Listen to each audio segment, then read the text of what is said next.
some cutting edge art. He lives the story and we become friends. Email lists, I had been invited to go to an event by my friend Mark Anastasi, which you know, right? And this was maybe 4 years ago. It was my first ever event. I don't think it's like 4 years ago, right? And he's one of my friends. He's a New York Times best-selling author, and so I go to his event, and I see all these guys, get on stage. I'm like, I don't care about any of them because they're like, no offense to Americans, but they're all Americans. They're all like wearing suits. There's Dr. Michael Wu Ming, Stephen Pierce, Armin Morin, all these big shot gurus, until this one Asian kid pops up, right? This guy called Saj P. And so I don't know, some of you guys, someone just told me that they were at the event that I was speaking at with Saj. Yes, I was there. All right, wow, 2 of them. So imagine how many years they've been following me for. Which is good, I appreciate it. And now you're here, which is even better. And I remember seeing this guy gets on stage, just a normal guy, young kid. I think he was about 27, 28 years old. And he's showing people how he makes up to $100,000 days, $1 million launches. And that was it.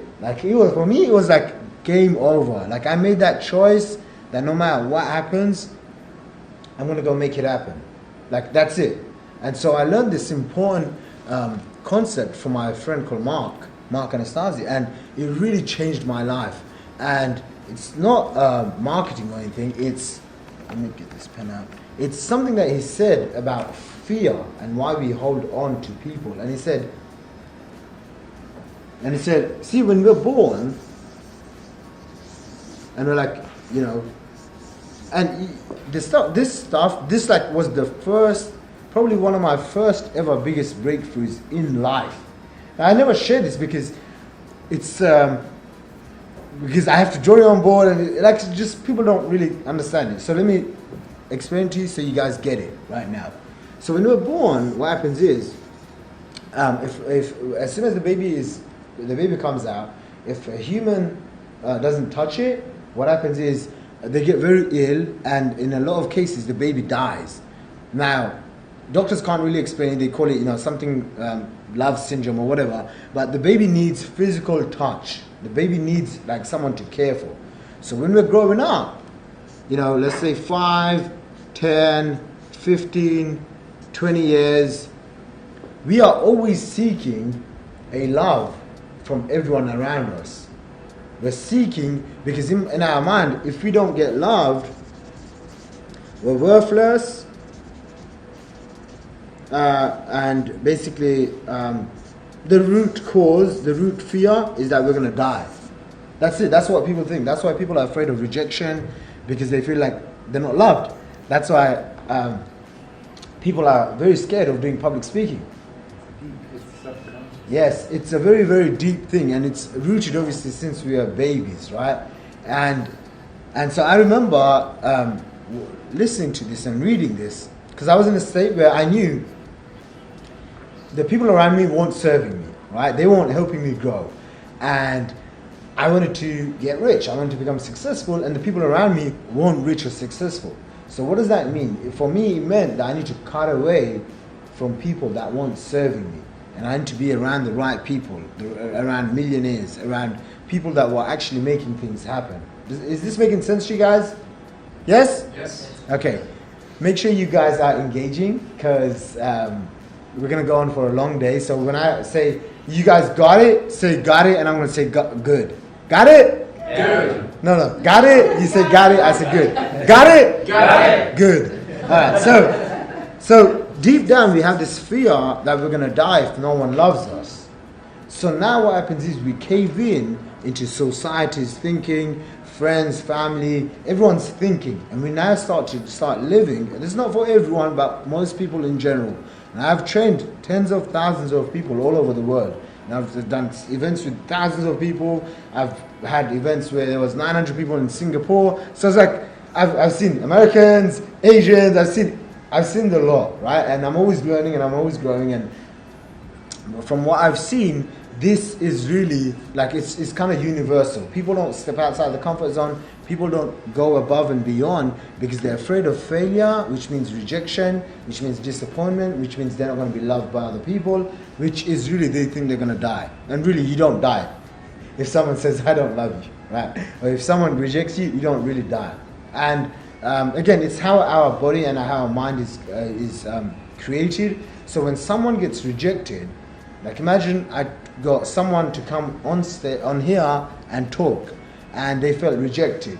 There's a chemical that gets released from the mind, and it's the same chemical as if you were to be stabbed. So that's how bad rejection is for people.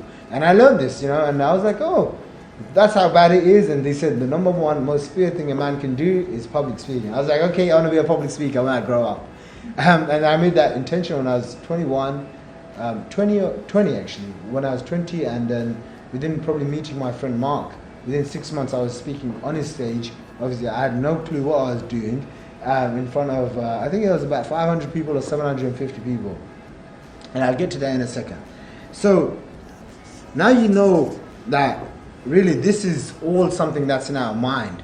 The fear of failure, the fear of disappointment, the fear of hurt, being humiliated, and not having a fulfilled life. Like we're going to talk about the customer avatar and why I've been able to, like, there's a couple of, we're going to call them magical secrets, okay? My magical secrets that most people don't know about and that I've developed. I'm going to share them with you, that has been responsible for directly me making millions of dollars at the age of 25, okay?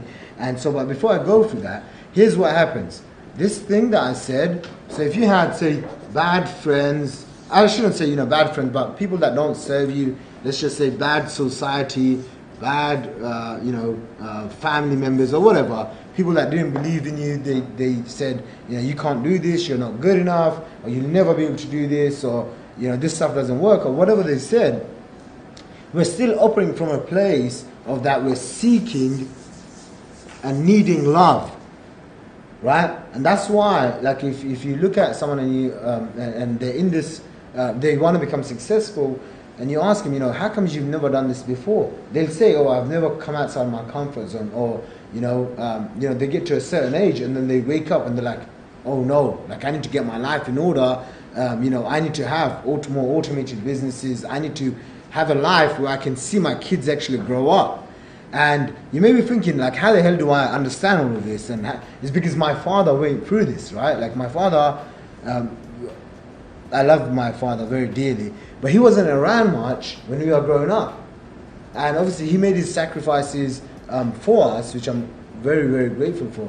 But I saw, and I saw, like, he would wake up in the morning and then go to work and then come back in the evening, smoke his pack of cigarettes and then go to sleep. And it's like, but the kids are here, like how does the kids fit in? And I'm not sure if you guys can relate to that, but seeing that, I said to myself, like, I can't be that, like, I can't be a father.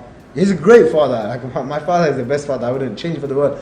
But I want to be around to spend time with kids. That's why I guess I haven't started a family yet. It's because I wanted to establish myself in a way where I'm like secure to take care of myself first, rather than bringing up kids and then thinking, oh right, like what do I do? And whatever stage you're at, that's okay as well. Don't beat yourself up about it. It's your journey. And embrace this entire, this is kind of how I see life in itself. It's just a journey, and everyone's on their own journey. It doesn't mean you're better than me, or I'm better than you, or my cleaner, I'm better than, the lady that comes to clean my house. We're all the same. And I've been able to, like, I've been very grounded in that sense. By the way, I wasn't like this, just FYI, and I'm going to share this story. So what happens is, this actually goes on for the average person 20, 30, 40, 50 years. And really, they don't actually step out into the greatness because there's always coming from a place of needing love. It's weird, you guys weren't expecting to learn all this. But this is stuff that is my best thinking, right? And so that's what I'm sharing, and this changed my life.